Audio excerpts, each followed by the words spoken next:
안녕하세요. 여러분, 오늘의 천자문 사전은 제59화 척벽비보입니다. 자척, 구설벽, 안일비, 보배보가 되겠습니다. 사자를 번역하면은 크기가 한자나 되는 옥구슬은 보배가 아니다가 되겠습니다. 이 척은 자의 길이 단위로 한 척은 약 30.5cm. 그런데 시대에 따라서 이게 그 길이가 조금씩 변합니다. 이렇게 큰 옥구슬이 보배가 아니라니 그럼 더 큰 것이 보배란 말일까요? 이는 다음에 나올 사자 촌음시경과 함께해야 이해가 됩니다. 즉 한자되는 옥구슬이 보배가 아니라 잠깐의 시간을 다투는 것이 더 중요하다는 이 어구가 되겠습니다. 명심보감 성심편에 이르기를 보화, 용지, 유진, 보화는 쓰면 다함이 있으나 충효, 향지, 무궁, 충효는 아무리 바쳐도 다함이 없다고 했습니다. 즉 금은 보화는 수고나면 없어지는 것이지만 나라와 부모에 대한 충효는 하면 할수록 굳건해지는 것이니 재물보다는 충효에 힘쓰는 것이 더 중요하다는 말이 되겠습니다. 논어 계시편에서는 공자께서 군자가 경계해야 할 군자 상계를 말씀하셨는데 자왈, 군자, 유, 상계 군자에게 세 가지 경계할 것이 있으니 소지시, 혈기, 미정, 계지, 재색 어려서는 혈기를 아직 다스리지 못해 경계할 것은 세 개 있고 급기, 장야, 혈기, 방강, 계지, 재투 장성에서는 혈기가 두루 강건하여 경계할 것은 사음에 있고 급기 노야, 혈기 기세, 계지 제덕 늙어지면 이미 쇠진하여 경계할 것은 탐욕에 있다고 했습니다. 어려서는 이성을 조심하고 커서는 힘을 과시하지 말며 늙어서는 욕심을 버려야 한다는 말로 이해됩니다. 영정사진은 고려말 충신이었던 최영 장군의 영정이 되겠습니다. 황금보기를 돌같이 하라는 명언으로 유명한데요. 이 말은 그의 아버지인 최원직이 남긴 유언입니다. 최원직은 아들 최영에게 나랏일을 맡아 사사로운 탐욕을 멀리하라는 의미로 이 유언을 남겼다고 합니다. 그럼 글자에 대해 살펴보도록 하겠습니다. 먼저 자측을 설명드리겠습니다. 이 자는 주검시와 점주의 합자로 구성되어 있습니다. 점주는 사실 단독자로는 쓰이지 않고 주로 불글, 단, 주인, 주 등과 같이 이 삐침의 형태로 구성자로 들어가는 자입니다. 점주는 이 형태가 불똥을 닮았다 해서 불똥주라고도 합니다. 그 의미는 점, 불똥, 심지 등이 되겠습니다. 주검시는 사람의 시체를 표현한 상형문자입니다. 각골자형은 힘이 빠져 이렇게 옆으로 늘어진 사람의 모습으로 시체를 표현하고 있는데요. 건문에 쓰는 이 사람이 옆으로 웅크리고 있는 형태입니다. 죽음시의 의미는 죽음, 시체가 되겠습니다. 좌측은 길이를 나타낸 상형문자로서 이 발목과 무릎 사이의 이 거리를 뜻하는 자형입니다. 각골자를 보면 사람이 있고 이 발목과 무릎 사이에 이 종아리를 지시하는 획이 그어져 있습니다. 즉 이 종아리의 길이를 나타낸다 하겠습니다. 고대에는 길이를 측정하는 수단이 확립되어 있지 않아서 인체 부위를 길이의 단위로 주로 삼기도 했습니다. 옛날 길이 단위로는 이 푼, 촌, 척, 장이 대표적입니다. 촌은 이 손목에서 약 3cm 아래 맥이 뛰는 맥점까지의 거리를 의미한 자형입니다. 이 촌의 약 10분의 1 크기가 이 푼 또는 이 분자가 되는데요. 이는 기장의 나달 한 개의 길이라고 합니다. 한편 이 척은 종아리의 길이에 해당되고 시대에 따라서 길이가 약간씩 차이가 있습니다. 장은 성인 남자의 키를 기준으로 나타낸 길이가 되겠습니다. 옛적에는 약 180cm 정도였다고 합니다. 이 척과 장은 시대에 따라서 그 길이 편차가 심해서 굳이 외우실 필요는 없어 보입니다.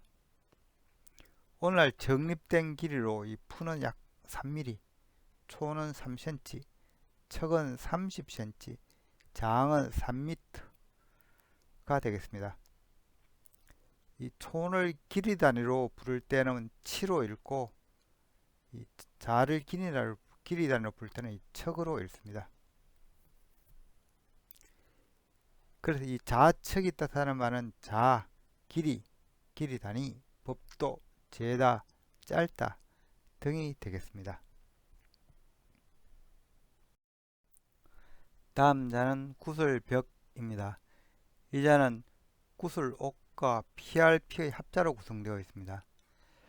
구슬옥의 각골자는 예쁜 조개 껍데기 또는 돌멩이, 동물뼈 등을 끼워 만든 장식을 그린 상형 문자입니다. 이 중에서 예쁜 옥을 깬 장식을 사람들이 널리 사용하게 되면서 자형은 차츰 옥을 상징하게 됩니다. 소전에서는 구슬옥과 임금 왕은 그 형태가 매우 비슷한데요. 이 때문에 예서에서는 구슬옥은 우측 아래 이 점을 찍어서 임금왕과 구분하게 됩니다. 구슬옥이 뜻하는 말은 구슬, 옥, 아름답다, 덕 등의 뜻을 갖고 있습니다. 또 이게 끼워서 만든 것이기 때문에 이 옥자는 꿰다, 엮다, 따듬다는 이런 속뜻을 갖고 있기도 합니다. PRP는 이 죽음시, 입구, 매울신의 합자로 구성되어 있죠. 각골자를 보면은 무릎을 꿇고 이 등을 돌린 사람이 있고 등 뒤에 이 매울신 형태의 칼이 있습니다. 다른 자형을 보면 여기 이사에 입구자가 있는데요. 이 금문자형을 보면은 입구자가 아니라 그냥 네모 형태로 입구자와는 차이가 있습니다. 이는 칼로 이 사람을 참수한 머리가 되겠습니다. 그래서 자형의 처음 뜻은 베다, 도끼로 찍다 였다고 합니다. 그리고 다시 제거하다, 없애다로 의미가 발전이 됩니다. 이후 없애다는 의미는 피하다로 의미가 변하게 되는데요. 아마도 이 같은 차명을 피해 달아나게 된다는 풀이에서 나온 것이 아닌가 생각됩니다. 그래서 자형은 없이다는 뜻에서 피하다, 벗어나다 또는 숨다로 그 의미가 발전이 되었습니다. 이 금문자형에서 이 목이 잘린 이 사람은 이 죽음시 형태가 변화가 되었습니다. 또한 자형은 법을 집행하다, 엄벌을 내리다는 해석에서 법, 형벌, 허물이라는 뜻도 가지게 되고요. 이때는 피가 아닌 이 벽으로 불리웁니다. 이 자형이 법을 집행하는 것으로 풀이되면서 소전에서는 자형은 달리 이 풀이가 되는데요. 즉, 이 죽음시와 입구자의 조합은 이 좌대에 앉아서 법을 집행하는 사람으로 본 것입니다. 그리고 묘월시는 그 사람의 권위를 상징하는 칼로 본 것입니다. 그래서 이 자형은 최고 권위를 의미해서 임금, 천자라는 뜻이 붙게 됩니다. 그래서 PRP가 뜻하는 말은 피하다, 벗어나다, 회피하다, 숨다 등이 되고 이 법, 벽자가 뜻하는 말은 법, 허물, 형벌, 임금, 천자 등이 되겠습니다. 구슬벽은 이 권자에 앉은 임금을 뜻하는 이 벽자와 구슬옥의 합자가 됩니다. 이 금문과 소전자형을 보면은 구슬옥이 벽자 이 아래에 이렇게 배치되어 있어 이는 앉아 있는 이 권자가 옥으로 만든 옥자라는 의미가 되겠습니다. 예로부터 임금이 앉는 자리는 옥자라고 불리워왔으며 자형이 이를 적절하게 묘사하고 있습니다. 그래서 임금의 자리에 오르는 것을 옥자에 오르다 라고 우리는 표현하죠. 이 사진은 청나라 건융황제의 옥자가 되겠습니다. 그래서 이 구슬벽이 뜻하는 것은 이 구슬, 둥근 옥, 주름, 샀다 또는 이 되돌려 주다는 의미도 있습니다. 그 의미는 이 옥자는 물려받았을 때 다시 물려주는 자리라는 이 풀이에서 나온 것으로 생각됩니다. 다음 자는 안일비입니다. 안일비는 원래 날개 또는 이 날다는 의미로 만들어진 자입니다. 그래서 각골자를 보면은 한 쌍의 이 날개가 그려진 형태입니다. 그런데 점차 새의 좌우 날개가 이 펼쳐진 형태가 마치 사람이 서로 등을 돌리고 서 있는 것 같다 해서 헤어지다, 배척하다, 배반하다, 아니다 등으로 그 의미가 바뀌었으며 나중에는 이 나무라다, 꾸짖다, 원망하다 등으로 그 의미가 확장이 됩니다. 따라서 이 소전에서 날개 또는 이 날다는 의미를 다시 나타내기 위해 만들어진 자형이 바로 날비자가 되겠습니다. 이 날아가는 새의 양날개가 있는데 양날개가 중앙이 몸으로 서로 이어져 있어 헤어지거나 배척되는 느낌은 자형에서 주었습니다.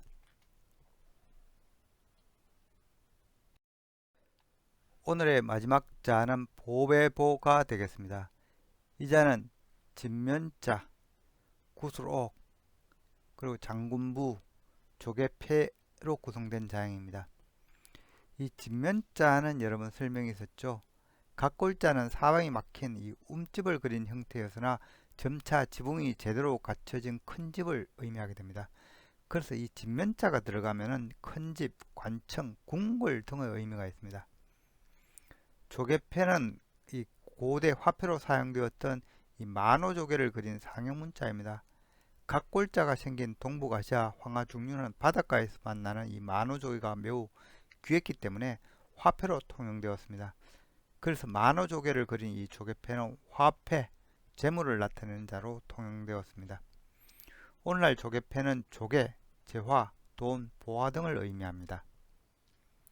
장군부는 이 술이나 간장 등을 담는 항아리를 뜻하는 자형으로 배가 불룩하고 이물질이 들어가지 않도록 이 뚜껑이 닫혀있는 구조를 그리고 있습니다. 각골 자형은 이 주둥이가 넓은 토기를 의미하는 이 입구자, 그리고 위로 향하는 이 화살표가 그려져 있습니다. 이는 토기를 아래서부터 위로 쌓아 올려 그릇을 만드는 방식을 나타낸 것입니다. 각골에서 이 화살표는 방향을 지시하는 의미가 있다고 제가 누차 말씀드렸습니다. 건문에서는 이 차력을 위로 쌓아 올린다는 의미에서 중간에 이렇게 혹도자가 삽입이 됩니다.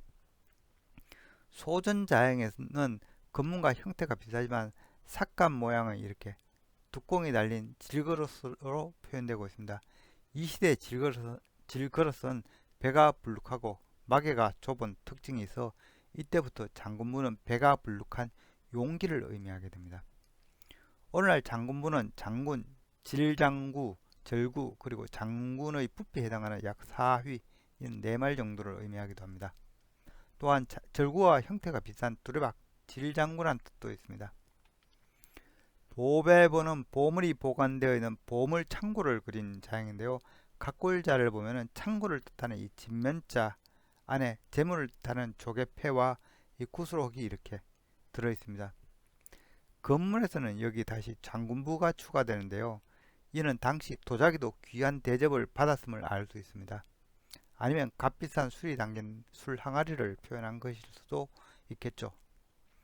보배보가 뜻하는 바는 보배, 보물, 옥새, 도장, 돈, 미덕, 진귀하다, 보배롭다 등이 되겠습니다. 이상으로 오늘의 천자문 사자 척벽비보, 즉 옥구슬이 한자가 되어도 보배는 아니다 하는 사자성어를 마치도록 하겠습니다. 그럼 군자가 두려워해야 할 것은 무엇이 있을까요? 노노 계시편에 이르기를 자왈 군자 유삼외, 군자에게는 세 가지 두려워할 것이 있으니 외 천명, 외 대인, 외 성인지연. 하늘의 명을 두려워하고 어른을 두려워하며 성인의 말씀을 두려워하는 것이다. 소인 부지 천명이 불뢰야. 소인은 하늘의 명을 알지 못해 두려워할 줄 모르나니 앞 대인, 모 성인지연.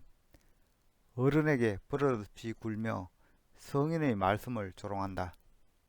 즉 배움이 없어 하늘의 명을 알지 못하고 사람에 대한 예를 갖추지 못하고 올바른 말씀도 무시하는 것이야말로 군자가 가장 두려워야 할 것이라고 이 문장에서 말하고 있습니다. 금은 보화가 아무리 많아도 이 세 가지를 두려워하지 않는다면 세상은 그를 업신여길 것입니다. 이 그림에서 부왕불개라는 말이 있죠. 이 세상을 굽어보고 하늘을 우러러 보아도 이 부끄러움이 없다는 말이 되겠습니다. 지금까지 시청해 주셔서 감사합니다.